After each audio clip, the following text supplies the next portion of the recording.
नमो नारायण, राधे राधे। सबसे बड़ी बात है कि कभी स्वयं को श्रेष्ठ नहीं समझना चाहिए।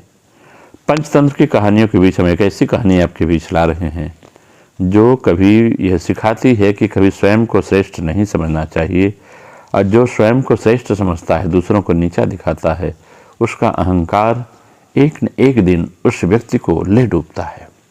इसी बीच पंचतंत्र की कहानियाँ है घंटीधारी ऊँट की। कहते हैं एक बार की बात है, एक गांव में एक जुलाहा रहता था और जुलाहा बड़ा गरीब था। उसकी शादी बचपन में हो गई थी और जब बीवी आ गई तो घर का खर्चा बढ़ता चला गया। उसे चिंता खाई जा रही थी, घर का खर्चा इतना बढ़ जा रहा है, अब कैसे काम चलेगा। फिर गांव में अकाल भी पड़ा, सारे लोग कंगाल हो गए। जुलाहे की आमदनी खत्म हो गई, भाई कौन कपड़े ले उसे बुनवाए। उसने पास के शहर जाने के सिवा कोई चारा नहीं रहा।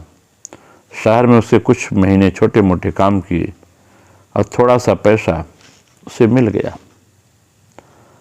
और गांव से खबर आने पर कि अकाल समाप्त हो गया है, गांव की ओर चल पड़ा।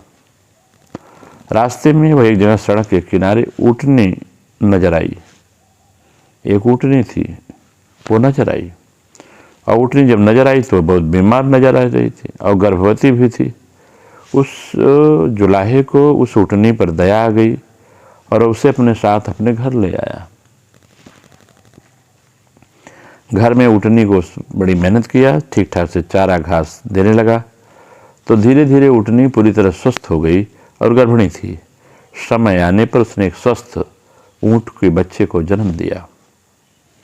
ऊँट का बच्चा उसके लिए बहुत भाग्यशाली था, क्योंकि कुछ दिनों बाद ही गांव में कलाकार गांव था और कलाकार लोग गांव के जीवन पर फोटो बनाने के लिए उसी गांव में आए। तो पेंटिंग के ब्रश बनाने के लिए जुलाहे के घर आए और ऊँट के बच्चे की दुम के बाल ले गए। लगभग 2 सप्ताह बाद गांव में रहने के बाद चित्र बनाकर कलाकार चले गए। इधर ऊँटनी खूब दूध देने लगी और इतना दूध देती थी, जुलाहा उसे बेचने लगा गांव में। समय की बात है, धीरे धीरे एक दिन वहाँ वो कलाकार जो गांव में आया था, जो उसके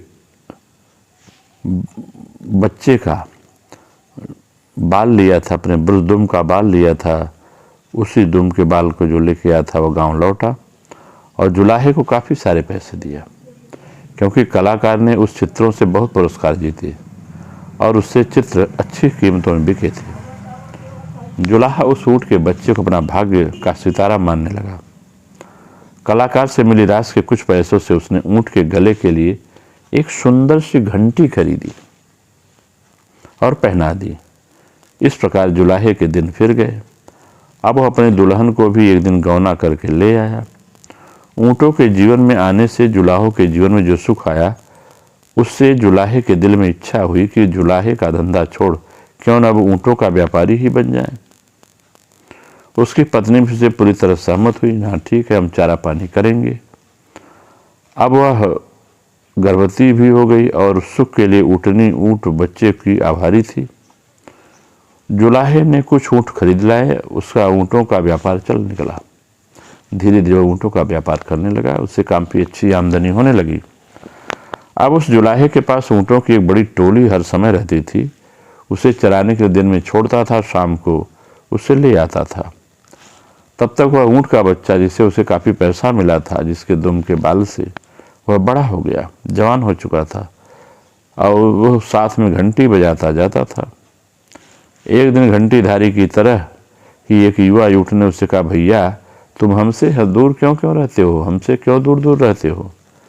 घंटीधारी गर्व से बोला, वाह तुम एक साधारण ऊँट हो और मैं घंटीधारी यानी मालिक का दुलारा हूँ। मैं अपने से ओछे ऊँटों में शामिल होकर अपना मान नहीं खोना चाहता, तुम हमसे नीचे हो। कहते हैं जिस क्षेत्र में चरने जाता था सारे ऊँटों का समूह, उसी क्षेत्र में वन में एक शेर रहता था। शेर एक ऊंचे पत्थर पर चढ़कर ऊँटों को देखता रहता था। उसे एक ऊँट और ऊँटों के अलग अलग रहना नजर आया। जब शेर किसी जानवर के झुंड पर आक्रमण करता है तो किसी अलग थलग पड़े ही जीव को चुनता है, यह शेर का स्वभाव है। तो घंटीधारी की आवाज़ के कारण यह काम भी सरल हो गया। बिना आंखों देखे वह घंटी की आवाज़ पर घात लगाए बैठा रहता था। दूसरे दिन जब ऊँटों का दल चरकर लौट रहा था, तब घंटीधारी बाकी ऊँटों से 20 कदम पीछे चल रहा था। शेर तो गांठ लगाए बैठा ही था। घंटी की आवाज़ पर निशाना बनाकर दौड़ा और उसे मारकर जंगल में खींच ले गया। ऐसे घंटीधारी के अहंकार से उसके जीवन की घंटी ही बजा दी उस शेर ने। अगर शेर ऊँटों के समूह में रहता, उससे कुछ नहीं होता। इसलिए कहा गया है कि आप किसी समाज में रहें, समाज से बाहर नहीं रहना चाहिए।